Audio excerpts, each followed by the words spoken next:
Skill, you can train. You can always upskill someone, whether they're slow at technical stuff, that can always be trained. The will, that's the hardest part. So if someone isn't aligned to, and I'll go back to culture and strategy and why the organization exists, you can't move that person. They're probably the wrong person in the wrong company, in the wrong organization, doing the wrong thing. The connection side of things that you get from your leader, from people, is the one piece that AI will not be able to replace. Now that we're moving more into the AI space, it becomes even more important to connect with people on a human level and be able to understand my Claude or ChatGPT doesn't really check in on me. Alan, how are you doing today? AI is not going to do that. I think I had to let go of that, forgive myself, live in a world where understanding that mistakes are not regrets, they're just lessons that we continue to learn from. Welcome, Alan. Thank you very much. It's really great to have you here. And I met Alan when I was doing a networking event for Ari, someone in my team. And you came along and you said that you were into leadership and you have a consulting business. Yep. I love anything leadership.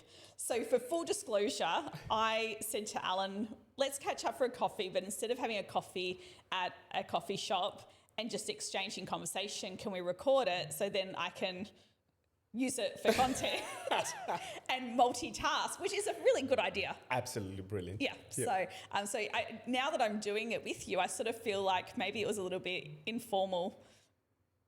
Is it all right? Yeah, I love it. I love the concept. And for full disclosure, she did hijack me, and I've got a pair, a little bag in the corner. Just messing around.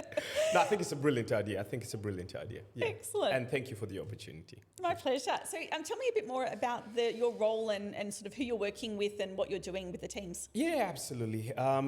So I'm in the leadership advisory space. So what it means to be mouthful right there, leadership advisory. So I work with businesses, organizations, leaders about how they can transform their culture within their businesses, right?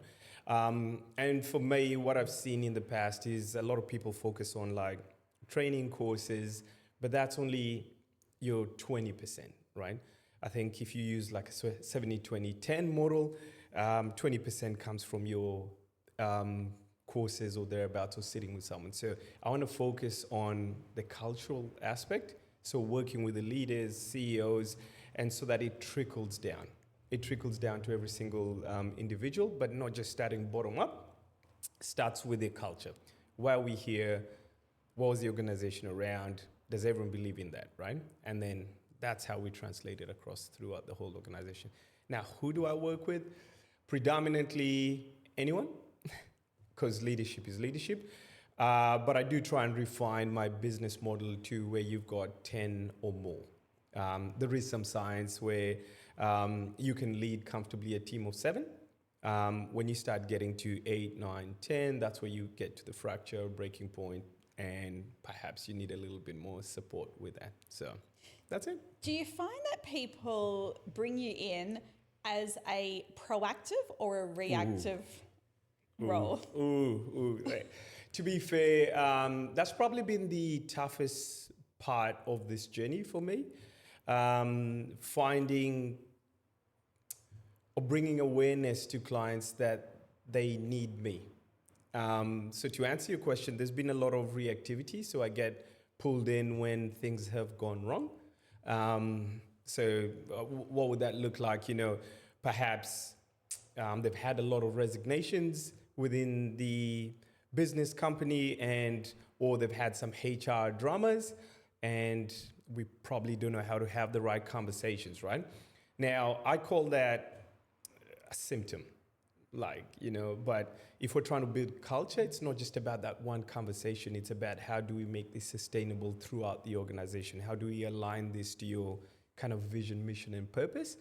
And but unfortunately, a lot of organizations, leaders, the levers that they pull would be, let's, add more resources. Let's fire people rather than going down the leadership route, looking into the mirror, seeing what is it that I need to do as a leader first to affect the culture to lead to better results. So coming back to your question, yes, I find it's a lot more reactive. The proactive leaders are fewer than I would like. Yeah. Yes. I have spoken to many a business owner, and I have had to say to them, at what point are you going to self-reflect Yep. on the reason, that you can't find, new staff? And so I think that it's such an interesting space because people don't really realise. But I don't know your thoughts on this comment, but the first thing I think of is that someone who is a problem in the business who doesn't recognise that they're the issue, I don't know whether I would have trust that they would be able to be trained out of it. I actually feel like they would be better moving aside Yep. and bringing someone in. So my thoughts, which I'm very happy for you to disagree with that, is Yep. that it's actually really hard to train, and sometimes people are just in the wrong position. 100%. And I think first and foremost, two things can be correct at the same time, right? Like when it comes to people, I think one of the critical aspects I always look at, is it a skill or will issue, right? Skill, you can train. That you can always upskill someone, whether they're slow at technical stuff or whether it's, that can always be trained. The will, that's the hardest part. Again, the will can be, there's scope for people to change, and that's where kind of mindset stuff, coaching, psych, conversations can help people. I was going to say move their will or pivot from what their current thoughts are, but that's the harder one to change. So if someone isn't aligned to, and I'll go back to culture and strategy and why the organization exists,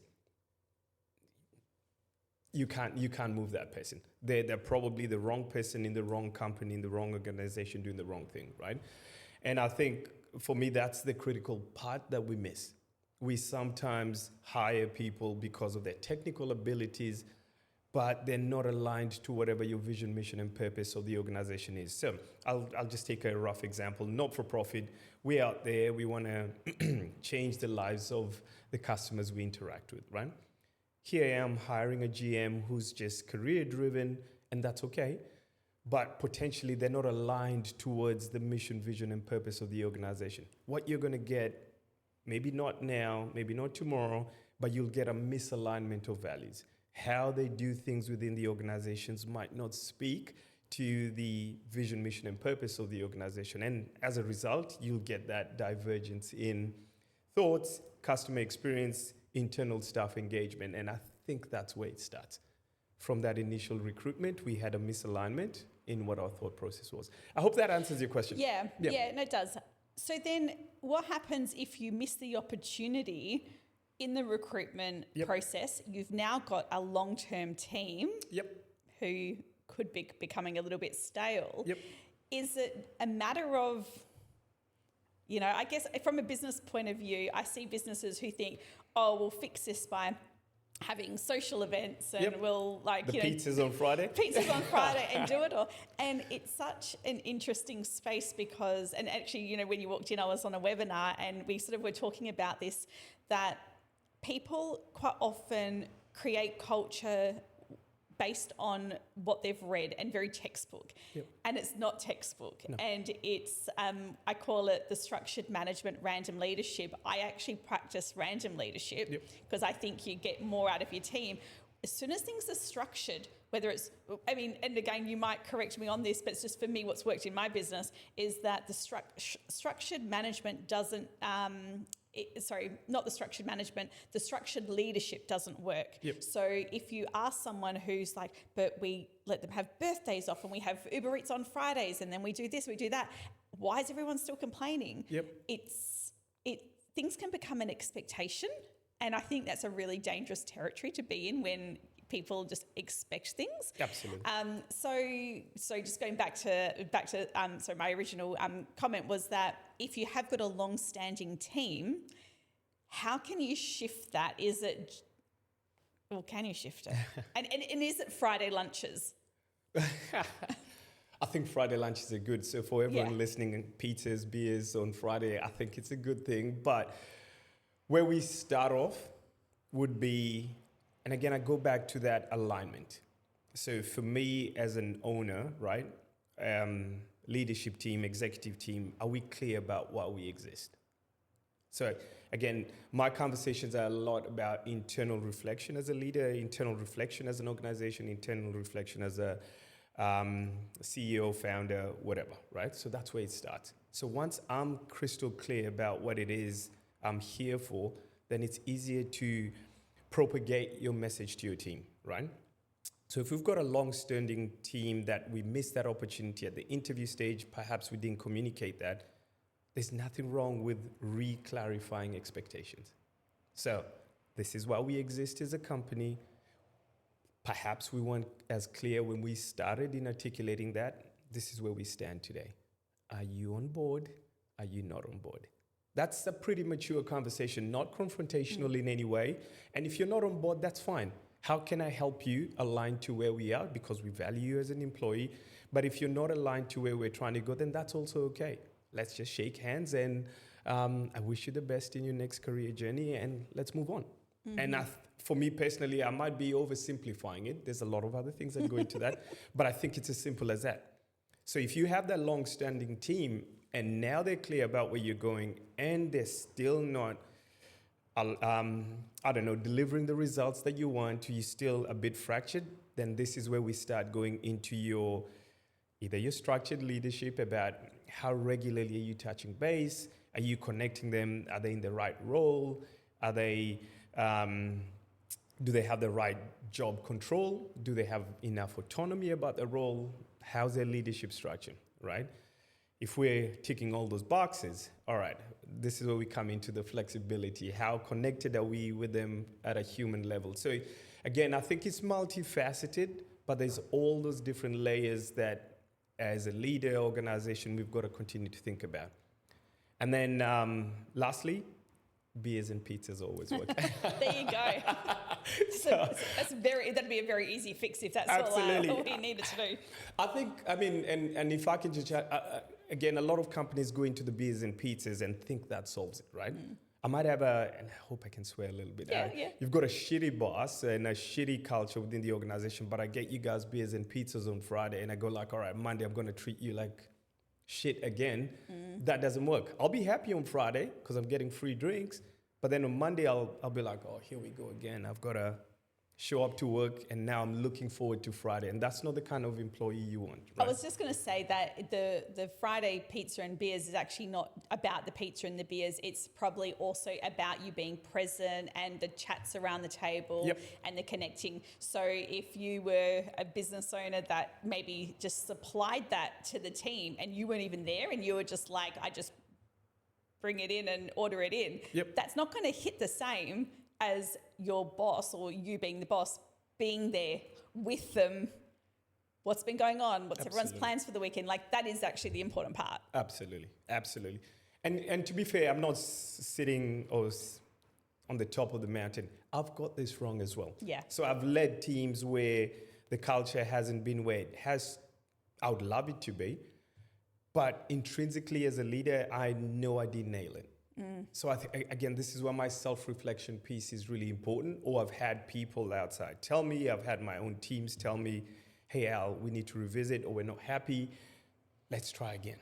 And I think that's the journey that a lot of leaders either, I'll use the word pride, perhaps don't want to look in the mirror and say, hey, perhaps I didn't get this right. And that costs a lot of money overall. Yeah. I had a situation about 3 months ago, 3-4 months ago.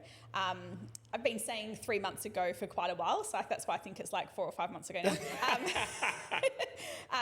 But I had 4 resignations within 2 weeks. I think it was 4. One I already knew about and had planned for. And then I had... I think it was 3. And that had never happened to me because I have a long-term team base. So that had sort of shocked me. And I did find myself like thinking, I'm pretty sure I haven't done anything wrong. I'm pretty sure it's not me. But I did have to question myself to go, or am I just giving, am I being completely naive at this? Have I literally done something wrong? And I don't think I did. And to make myself feel better, I sort of think, okay, well, this was a very isolated case. Yep. I've had the business for 20 years. This was an isolated case that hasn't happened to me before. I won't be too hard on the self-reflection. Yep. But if it was a constant thing, absolutely, I would pay a little bit more attention. But I think that I would, weirdly, I don't know whether I would think to myself, I need to go do some work on myself. And I'm only giving that to you as feedback. I don't know if I would do that. Instead, I'd be like, I don't trust myself. I'm going to get someone else to do the interview process instead because I don't think I'm doing a very good job of it. I'm thinking about them. In my mind, hearing that, I think both of those are really good reflective thoughts. Because I think the situation about people leaving the business, a lot of leaders go, it's them, right? Listening to your story, you still had that reflection where, let's understand where the gaps were.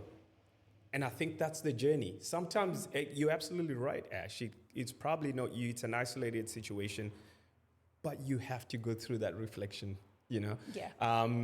And you're right. Some people may pivot and say, perhaps I didn't get the interview right. But again, that's reflection. That's the journey. And I think that's leadership 101 right there. Yeah. In my mind. And I think that's a great example. Well, it hasn't happened again, so. But then I haven't done any interviews again. I'll give you an example, maybe from a sales business perspective, right? So if you don't land a client with a tender or you go out and you meet them, you can't always go, it was them, right? There's always that part of the process where you go back, oh, perhaps did I not write the tender properly? What could I have done differently? Did I not connect with the client? That's the part that makes you a better salesperson, or how do I build but I felt that in that leadership space, for example, or from what I've seen with a lot of my clients or the ones potentially who've been in sticky situations, that reflective journey comes a lot less frequently than it should. And I don't mean that you should always point at yourself, because now we can get into that cycle of like, I'm always the problem, but I think the reflection process is important. Yeah. That's a critical piece. Yeah. Well, I did reflect, so tick. I did things right. Now my next question is around AI. How do you think that is going to affect leadership? And I mean, there's probably so many layers to that, but is it going to replace, is it going to replace leadership? Are people going to need to be managed differently? What's the talk and conversations in your industry? There is a lot of it at the moment. So just for background, I did my org psych postgrad at UWA. And this is probably about 2 and a bit years. And the AI conversation had started, right? And I think a lot of the conversation was around, just companies downsizing and, less people, a lot of the manual roles. But I think one of the things that made me confident about this line of work and what I'm trying to do is the people side of things. I still haven't found AI, although I do use my ChatGPT and ask it a lot of personal questions. What did that text feel to you? But I still feel the connection side of things that you get from your leader, from people, is the one piece that AI will not be able to replace. So from a leadership, culture, engagement perspective, I feel now that we're moving more into the AI space, it becomes even more important to connect with people on a human level and be able to understand what's happening, Ash. I noticed today that you're not your usual bubbly self. Is there anything going on in your world? If everything's fine, that's fine. Put in a note. I'll check in with you later. AI is not going to do that. My Claude or ChatGPT doesn't really check in on me. Alan, how are you doing today? But no, it's not. Yeah. And I think that's the stuff that builds loyalty towards a brand or an organization. I think it's that human interaction that makes an employee or someone give you that discretionary effort. It's Ash, I'm going to be there for Ash. I'm going to be there for your business, but it's Ash. I don't want to let Ash down. I don't want to let my customers down. I don't want to let the kids down. It's that human interaction at the end of the day that keeps us going. Yeah. I went to an event not long ago, and it was on AI, and it definitely said that the more we go down AI and automation, the more the need for human connection. So it's actually people think it's going to create less human connection, but it's actually going to create more because that's the way the pendulum swings. So I feel, so then going into the real estate industry, what I would suggest is going to happen is that, and the reason I love talking about the future of the industry, because the decisions we make now need to be reflective of what we believe. Now, I love that line of yours, because it's not the first, I'm sorry to jump in, it's not the first time I've heard it. You mentioned it last time we caught up, and I was like, wow, I love that, the decisions we make today will, absolutely. I love it. Yeah. Because, what I think is going to happen in the future is my thoughts, and it doesn't have to be the same as someone else, but whatever you think the future will be, just make sure that your decisions are in line with that. But if you don't make decisions based on that, then you're really in a very vulnerable spot. So whatever you think the industry is going to look like in 5 years' time or 2 years' time, you make those decisions. So for me, the way that I see it is that I think that we are going to have that upper management. So I think with that leadership, but not leadership just with the team, but leadership with our clients and our investors. So very heavy in that human connection leadership role, because property managers, there's two different types of leaderships, but you've got your business owner who leads the team, but then you've got your property management team that leads the investors on them and their decisions of the market and all of that. So I feel like we're going to be quite heavy from a leadership point of view in businesses. And I think we also, this is an ethical decision, being quite heavy on the trainee roles and bringing new people into the industry, which I think is really important. But then that little bit in between, I feel like that is going to reduce, and that role is what we see in today's world as a property manager, a very transactional property manager. So I do think that will reduce, and I do think those property managers will look after more, but their roles are now just going to step into that leadership position. So it doesn't mean that they go away and you don't need them anymore, they just change. So then therefore we need to increase capacity for transactional property managers, but then increase the specialist leadership role in the teams. So we're heavy in leadership, potentially heavy in trainees and junior positions, and then that middle. And it's probably similar for all industries, because at the end of the day, all businesses pretty much are the same, like Absolutely. As in the structure of businesses. That's where I think we will fall. And I think that the automation sits in that middle role as well, because that's how you have less people in those roles because of the increased automation. So, I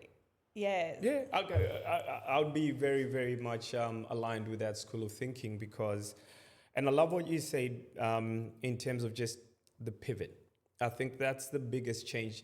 A lot of people I speak to are worried about, job losses and with AI coming in. And even historically, when I was in the bank, that was a big concern, So what's going to happen to our roles? Is AI going to take over? But I think important part is that people have to learn how to pivot and shift into different roles. Now, talking about the structure that you mentioned, in my mind, I think historically what we've done, we've probably promoted people with technical skills into leadership roles, right? Now, I think if AI comes in, there's going to be less of people being promoted because of technical skills. It'll now be people getting promoted because of their leadership skills. Because are you able to lead? Technical, that can be done by someone else, so the team is going to be pretty good at the technical stuff. We want to know how else can you drive results through others. How can you motivate a team to be able to give you the results? How can you hold them accountable? How can you deliver performance? And I think that's where someone's going to be able to shine. Interestingly enough, again, I'm sorry, I'm probably not answering your questions, but I'm just going on different pivots. I've been doing some mentoring with some uni students, and AI, again, front of mind for them. They're like, oh, AI is coming. What should I do? What should I work on? I said, yeah, absolutely. you can't bury your head in the sand about AI. You need to be on it. You need to learn as much as possible. But I said the biggest things, in my humble opinion, what to do right now is focus on your soft skills. So how can I be curious? How can I be humble? How can I be open to feedback? The soft skills, that's the stuff that's going to separate you from everyone else coming in now, because technically the answers are all out there. It's just about who's willing to do the extra mile, who's going to be willing to engage with the customer. And that's the stuff that's, we're talking about skill and will. This is that will stuff, the things that we can't really teach. That's what's going to separate you from that next candidate. If I can see that you're curious, humble, coachable, you're probably the candidate I'll take, rather than I've got the best exam results right now. Oh, absolutely, absolutely. I think that's probably where leadership now in real estate needs to be focusing their time and energy in creating, I like that, the soft skills with the property management team, and how to help them get into a leadership role for their clients. So it's the leaders teaching the leaders, but that's really that would be where all the work needs to be. Yeah. I can throw a question to you, Ash, if you don't mind. Yeah. Where do you see the biggest leadership gap today in your industry?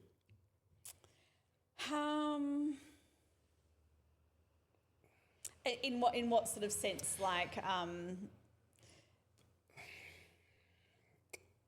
what they're not doing, or I feel like they're very much textbook. They're very much doing what they think is the right thing, and I don't think people are really being adaptable to every single person and knowing. I know my team well. I know, this might sound so weird, but I know which property manager gets hiccups when she's hungry. She literally gets hiccups when she's hungry, and that means I know which team member values this type of support. I know which person doesn't want to have chats about work, but just wants me to go, hey, how was your weekend? How are the kids? I know where they see my values. So I know where the values there, and I try not to waste time being a leader to them in an area that's actually not important to them. I also find that people really lack the understanding of just because something's not important to me doesn't mean it's not important to them. So I think that we're very quick to go, oh, why do I have to deal with it? It's not caring the urgency that question has for that person, where I put aside my own time and, sometimes, sorry, I'm probably answering it really weirdly, but sometimes in my head I'm thinking, I really don't have time for this.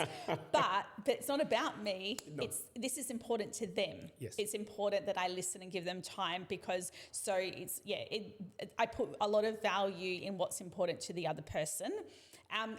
Sure, you've got to make sure you look after yourself, you do, but I remember, and children help you work this up pretty damn quickly, especially teenagers. But I remember when Millie was she would have been about 10, and she's always been very good with her words. And I know that I'm going to be very happy with those boundaries when she's, in her 20s. I want her to keep those boundaries, but she has been the kid that is very outspoken. So she said to me one day, must have been 10 years old, she came home whinging about school or friends, whatever it was. And I said, Mill, it's not a big drama. Don't worry about it. Don't stress over it.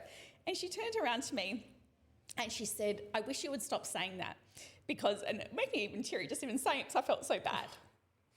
She said, it's really important to me. And you're acting like it's not a big drama. And I was like, I'm so sorry.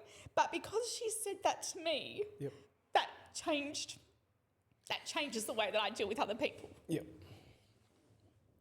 Love that story. I thank you for sharing that. I think that's such a powerful take, and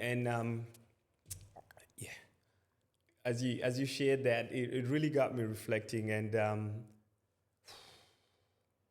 we forget that. We absolutely forget that. So Sorry, well now I can No, I love record, it. but I love yeah. it. This is the world. And I don't have time to edit, so like it's got to stay in. Thanks very much, Alan. I'm sorry. I'm sorry. I'm sorry. But speaking of coming back to AI, I did.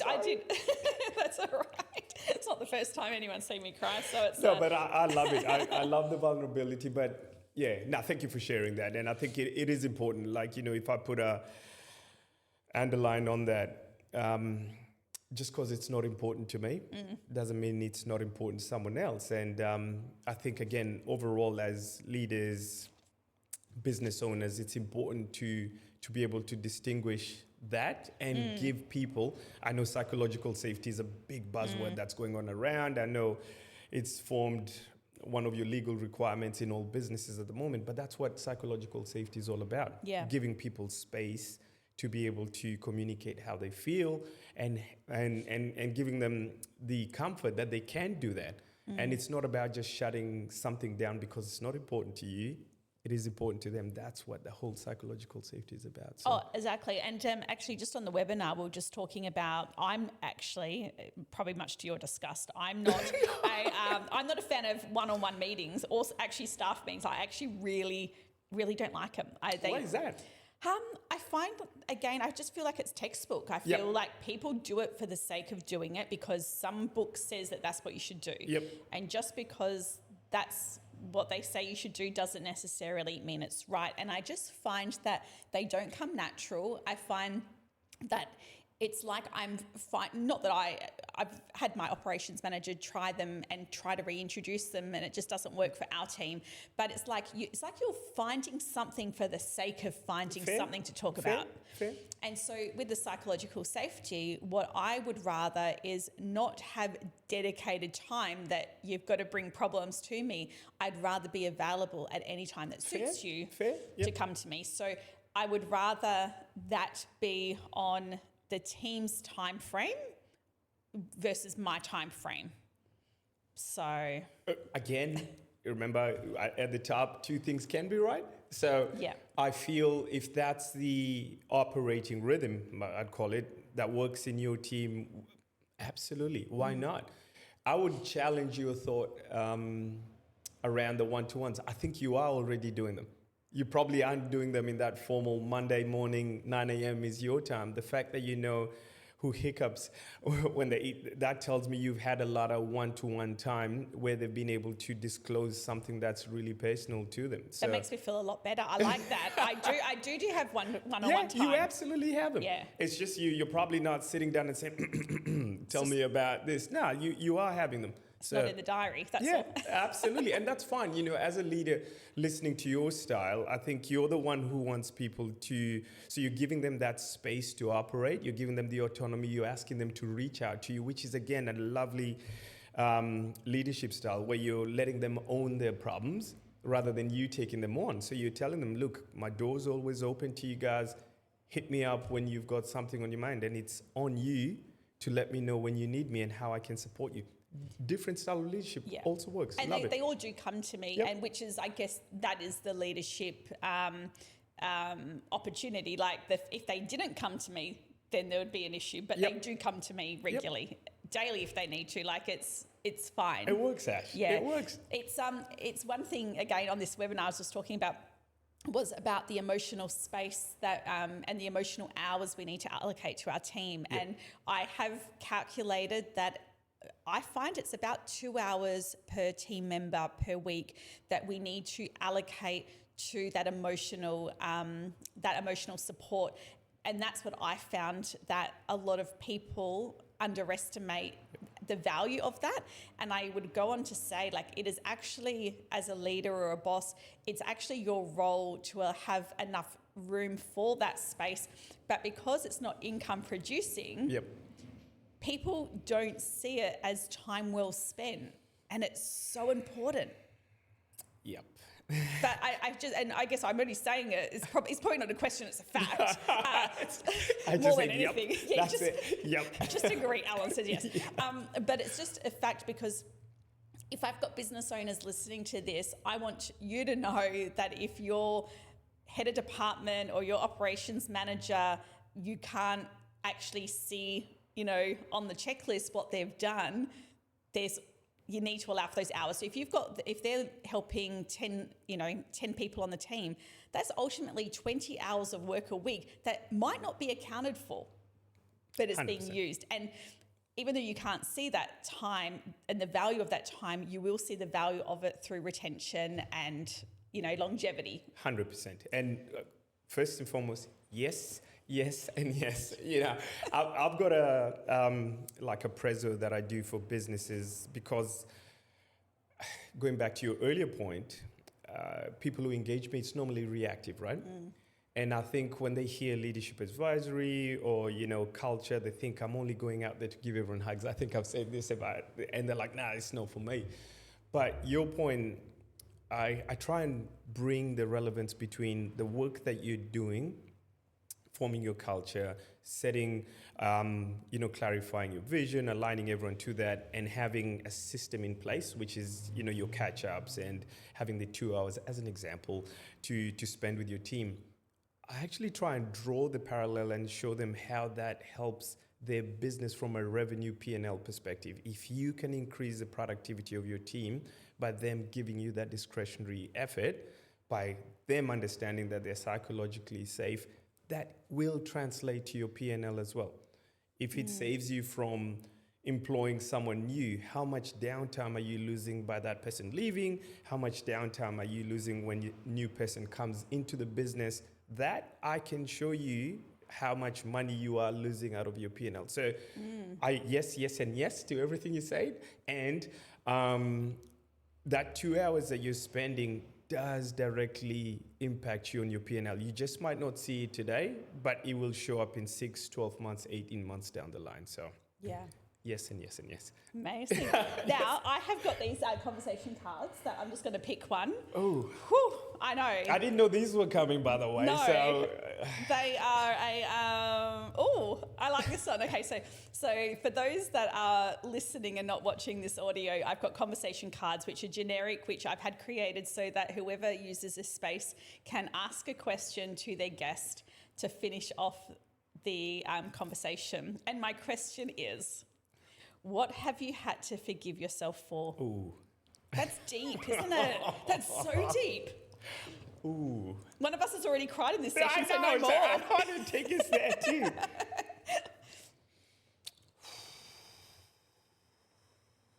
Let me see how we take this conversation, right?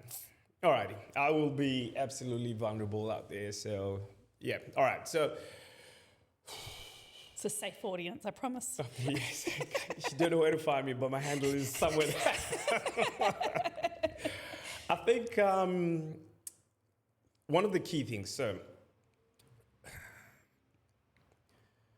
one of the things that led me to where I am today is I had a divorce. So marriage breakdown. And during that period, it took me down quite a dark path, like, intrusive thoughts, depression, all of that fun stuff, right? And part of the journey, there was a couple of things that got me back on track. Like, one of them was realigning with my faith, spoke to someone, like I saw a therapist, had a good community of friends around me, started volunteering, giving back, eating well, sleeping well, and hitting the gym. So we know a lot of that. But as part of that journey, like in my spiritual world, and with the therapist and the community around me, like giving back, I quickly I started asking myself the question around purpose, why am I here, all of that fun stuff, right? And the depression, and I'll come back to that point because I realized I didn't answer your question. The depression came from the fact that the marriage breakdown, I felt I'd let a lot of people down. Mm-hmm. My then ex-wife, my kids, and it's something which I thought growing up, I was not going to be in this situation. So that's what led me down this spiral, right? But then coming back to those three things, I said 5, but the 3, the faith, speaking to a therapist and giving back, I found out that my purpose was helping people. That put a smile on my face. when I was able to put a smile on someone else's face. So again, it's not a plug for the business, but that's where the whole idea of me going back to uni, getting my postgrad, organizational psychology, how can I contribute to others? How can I put a smile on someone else's face? And to be fair, how can I continue to forgive myself for that situation that happened and for all the people that I put through, my kids and everyone? So I got to that point, because I think I had to let go of that, forgive myself, live in a world where understanding that mistakes are not regrets, they're just lessons that we continue to learn from. So hope I've answered your question. Yes, you have. Well done. No tears. Well done. No good tears. Job. Good no job. tears. I'm crying on the inside right now. Yeah, exactly. No, I mean, it's such a common journey for so many people. And I just feel like, I don't know if I said it before, but in this session, but people are allowed to change in their lives. If you're a business owner, you're allowed to change your point of difference that you have. You are allowed to change your relationships. We have created such expectations that we're meant to live one way for the entire journey of our whole life. Yeah. And who says that, I mean, you can have a different life in your 20s and your 30s and your 40s. I mean, ideally, you don't want to be hurting people along the way, but it is okay to change. And I guess if we bring it back to a business sense, it's okay to change. And it's all about the conversations and bringing in those conversations when you do want to, so that nobody gets hurt as well. And so that would probably be something that I just would want people to take away. To finish off, I would love for you to do a little plug, but I also just want to challenge people that are listening that if you are a business that is not having leadership pain points, maybe this is an opportunity for someone like Alan to come into the business. We just naturally assume we only bring a consultant in when things are going wrong. When things are going wrong. But how about we just go have that support when everything's going right? It's but we do it in everything in life. Go to the doctors when we're sick. Yep. Why don't we go to the doctors when we're healthy? By the way, I just thought about that. What's that? I'm due a checkup actually. Yeah, by the way. I've got a friend who does a checkup every her birthday every year, and that's her reminder that she does. Yeah. But we tend to just default to only doing things when there's a problem. So my challenge today is that, let's say you've got a fantastic business, everything's going right. Why not have a little tune-up in the coaching and leadership space, and have someone like Alan come into the business to do that, and to just give you another unbiased look at the business from someone who, is able to have a holistic look on your business. Just like I always harp on about annual investor audits, having a holistic view for your investors. Alan can do that for your business. So where can people find you? Ash, that was far too kind of you, by the way. So they can find me on our website, www.mporaconsulting.com, or you can find me on LinkedIn, Alan Mpora, Mpora. How else can they find me? On Facebook, same name. Yes, so you can find me. So I think that is a really good point, and I haven't really. I might take you around with me when I need to kind of present the business. I'm like, what did you, Ash, take over? We'll do a little snippet from the recording, and you can just share that along. Yeah. No, I'd rather take you along with me. You're absolutely right. So if things haven't gone wrong, when things are going wrong isn't the only time to engage me. Sometimes you've got business owners who want to take themselves out of the business, get more time back, good time for us to start looking at your structures that you've got in place. Or sometimes you just want to, have that transition to stepping away, whatever that might look like. So feel free. I'm here. I'm only a phone call away. Happy to help where I can. So. Amazing. Thank you for your time. Thank you, Ash. How can I be of value to you as well, Ash? Well, you have been an incredible value of time for me today, because I've now got a podcast recording out of a conversation. So that is the value that you have brought me. Because actually, and do you know what? Let me just do a tiny little plug as well while we're, still got the record button on. But this is a really great example of multitasking, dare I say, where not only am I catching up with a new friend, I'm having a good conversation about what he's doing and he can find out more about me, we're recording it, then I will have some snippets from a content point of view. I'll be able to turn it into a blog. Wow. You know what I mean? You can probably turn it into a blog with Yes, the recording and yes. transcript too. So now we've got that set up for the business. So to me, like, I love doing, looking at opportunity in every conversation, and then not only for selfish reasons for like my content, but I'm still then sharing hopefully some value to a wider community as well, where they would get some sort of insights from it. So to be honest, like, it's just the way to go, like with content and opportunity, and just always looking out for it. So yeah. Can I plug your book that's coming out as well? I haven't told anyone about the book. Good one. Sorry. No, it's fine. If I've got an issue, I can edit out. Okay, good. We are looking forward to that book. So when it does come up, please grab it. Actually, I did say, didn't I, at breakfast, that I was going to also use this transcript There for you go. something. Thank you. That was There you actually go. a good reminder for a book that I'm writing, and I need to beef it up a little bit, and I will use that. Good. Thank you for the reminder. Sorry for busting the secret. Sorry. You literally are the only person I've told about it. Oh, shit. Guys, you can trust me with your secrets. I'm not that bad. Amazing.